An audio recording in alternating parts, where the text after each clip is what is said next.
إن الحمد لله نحمده ونستعينه ونستغفره ونعوذ بالله من شرور أنفسنا ومن سيئات أعمالنا من يهد الله فلا مضل له ومن يضلل فلا هادي له أشهد أن لا إله إلا الله وحده لا شريك له وأشهد أن محمدا عبده ورسوله لا نبي ولا رسول بعده اللهم صل وسلم على محمد وعلى آل محمد قال الله تعالى يا أيها الذين آمنوا اتقوا الله حق تقاته ولا تموتن إلا وأنتم مسلمون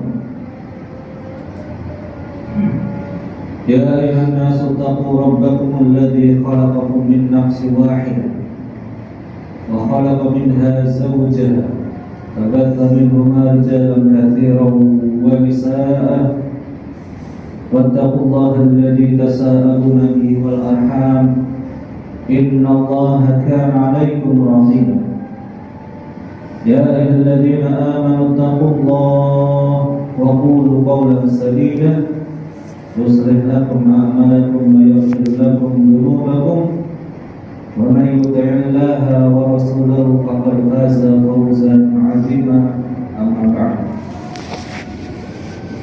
Jemaah rahimani wa rahmatullah,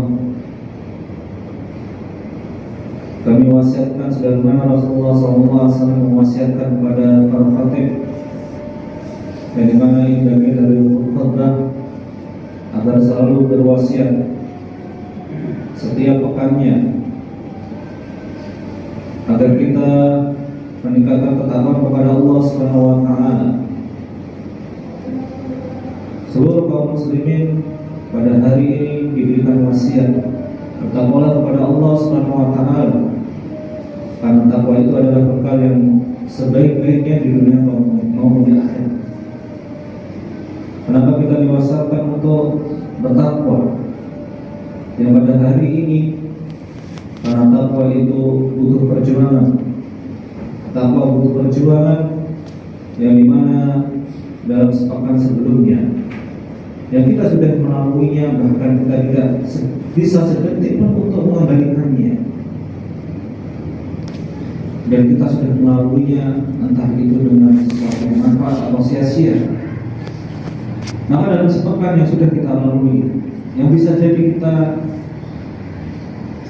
disibukkan atau dilalaikan dengan pekerjaan masalah dunia, dengan harta, dengan keluarga kita, liburan kesana kemari, sehingga dalam ketaatan kalau kita mengkalkulasikan, kalau misalnya sholat bisa 5 menit kali 5 kali 7 tidak sampai 5 jam.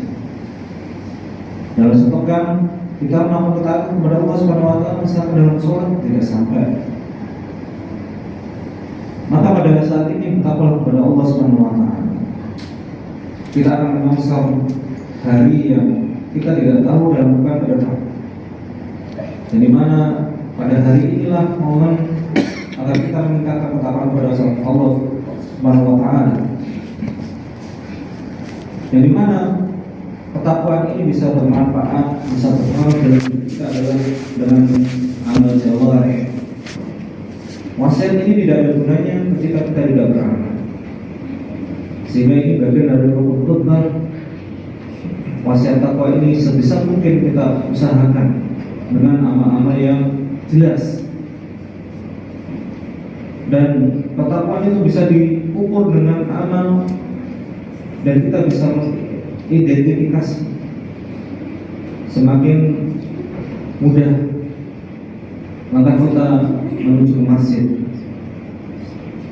dipermudah dalam ketaatan, maka ketakwaan itu hadir, dan tangan kita mudah untuk bersedekah, membantu orang lain, lisan kita mudah untuk membaca Al-Quran, dan seterusnya. Mata kita mudah untuk membaca Al-Quran, dan telinga kita mudah mendengarkan hal yang baik, maka ketakwaan itu hadir. Sebaliknya, ketika kaki kita ini seperti terbelenggu, ketika ada kaki susah untuk melangkah, seperti terbeli. Kemudian tangan kita menggenggam ketika ada orang lain butuh bantuan.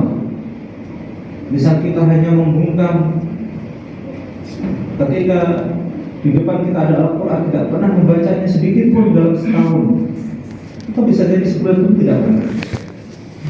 Telinga hanya mendengarkan ungkapan-ungkapan yang jorok. Kalau jamaah ketakwaan itu runtuh, sehingga namanya nikmat beribadah itu Allah cabut. Ketakwaan itu dicabut, berkurang, sehingga benih-benih kemunafikan, kekufuran itu ada dalam hati kita. Susah untuk bergerak. Nah, pada saat ini bertakwa kepada Allah Subhanahu wa taala dengan sebaik-baik takwa. Dan tidak lupa kita hadirkan salawat kepada junjungan kita Nabi Muhammad sallallahu alaihi wasallam, dari mana kita mengharapkan syafaatnya di yaumul qiyamah. Dan mudah-mudahan kita termasuk umatnya Rasulullah SAW dari ampunan kita dalam Allah. Jemaah rahimani wa rahimakumullah. Allah Subhanahu wa taala berfirman, "Inna nahnu nuhyil mauta wa naktubu ma qaddamu wa atharahum wa kulla syai'in ahsaynahu fi imamin mubin." Sesungguhnya kami menghidupkan orang mati. Kami catat semua yang telah mereka lakukan dan bekas-bekas yang mereka tinggalkan, dan semuanya kami kumpulkan dalam kitab atau catatan amal yang nyata. Surah Yasin ayat 12. Para ulama itu yang dimaksud atharahum adalah bekas-bekas yang dilakukan oleh manusia di dunia ini. Apa yang mereka lakukan oleh Allah Subhanahu wa taala catat. Sehingga bekas-bekas yang ditinggalkan oleh manusia di dunia ini, sedetik pun, bahkan sedikit pun, sesedikit apapun, Allah akan catat. Entah itu perbuatan baik atau buruk, Allah akan catat. Maka di sini perlu kita hati-hati bahwasanya segala tindak tanduk kita di dunia ini tidak luput dari catatan Allah Subhanahu wa taala. Tidak luput dari catatan Allah Subhanahu wa taala. Meskipun hanya seniat sedikit apapun, Allah akan catat. Rasulullah SAW pernah bersabda, "Ya Bani Salam, diyarukum tuktab atharukum, diyarukum tuktab atharukum." Wahai Bani Salamah, perjalanan dari rumah kalian dari masjid ke masjid akan dicatat sebagai jejak-jejak kalian. Artinya apa? Setiap nilai kebaikan yang dimana dia ada atharukum, ada bekas-bekas jejak apa yang telah ditinggalkan oleh seseorang ketika itu, baik dalam prosesnya, Allah akan catat. Bahkan orang yang pergi ke masjid, setiap langkah itu akan dicatat oleh Allah Subhanahu wa taala dan kebaikan. Segala proses yang kita lakukan, maka itu termasuk bagian amal, termasuk dari atharun. Sehingga kita ketika ke masjid, berwudu, kemudian melangkah, memakai parfum, itu adalah atharun. Itu adalah bekas-bekas yang kita lakukan, yang dimana oleh Allah SWT akan catat sebagai kebaikan. Sebagaimana orang juga akan berbuat maksiat, ketika dia memberikan bekas-bekas pengaruh kepada orang lain dan seterusnya, Allah akan catat. Maka berhati-hatilah ketika orang itu berbuat jahat, ketika dia meninggalkan bekas-bekas yang dimana orang-orang itu akan mengikuti kemaksiatan tersebut, maka Allah akan memberikan balasan yang setimpal. Tidak akan luput apapun perbuatan manusia, baik yang buruk, yang baik ataupun yang buruk, Allah akan catat semuanya. Jamaah rahimani wa rahimakumullah. Dan banyak hal yang kita harus bermuhasabah. Ternyata setiap amalan yang di mana prosesnya itu mengandung kebaikan, Allah catat. Maka selayaknya kita mencari amalan-amalan yang menguntungkan kita. Kalau bisa sesuatu yang dimana kalau dalam teori perdagangan yang kecil tetapi menghasilkan yang banyak, mempunyai untung yang banyak. Sama kita beramal di hadapan Allah Subhanahu wa taala, bagaimana amal ini akan terus kontinu, setiap hari akan bersumber pahala kita. Bahkan bisa jadi kalau kita meninggal dunia, amal itu akan terus mengalirkan. Ini ada perniagaan yang kita ingat. Kita berniaga dalam masalah dunia, kita cari untung, berniaga dengan Allah Subhanahu wa taala, kalau bisa untung yang lebih banyak. Kalau bisa untungnya lebih banyak. Sebagaimana Rasulullah SAW bersabda, "Man sanna fil Islami sunnatan hasanatan." Siapa yang menghidupkan sunnah yang baik dalam Islam, fa'amila biha ba'da, kemudian diikuti oleh orang lain setelahnya. Kita beramal soleh, kemudian ada orang lain ikut-ikut, kutiba lahum mithlu ajri man 'amila biha wa la yanqusu min ujurihim syai'. Maka akan dicatat untuknya pahala, mendapatkan pahala seperti orang yang mengamalkan. Jadi kalau kita beramal, kemudian ada orang lain ikut, atau kita ngajak orang sholat, kemudian orang lain tersebut ikut sholat, maka kita akan mendapatkan pahala yang setimpal, bahkan tanpa dikurangi pahala sedikit pun. Kita akan mendapatkan 200 pahala. Misalkan nilai 100, kemudian ada orang lain mengamalkan yang serupa, maka kita dapat 100 lagi. Ini adalah perniagaan yang sangat luar biasa. Jadi seorang mukmin yang cerdas, bagaimana beramal, amalan itu bisa menghasilkan berlipat-lipat pahala, mengajak orang lain untuk kebaikan dan seterusnya. Aqulu qali hadza astaghfirullah wa lakum innahu huwal ghafurur rahim.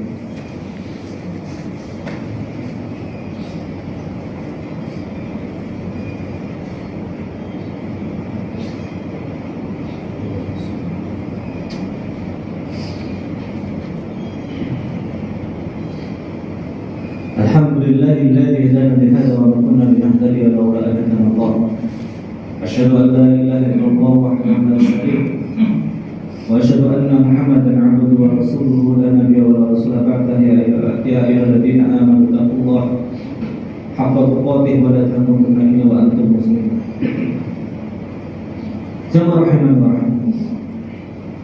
Banyak amalan-amalan yang bisa kita lakukan yang sederhana namun efeknya yang sangat luar biasa, yaitu pahala yang berlipat-lipat.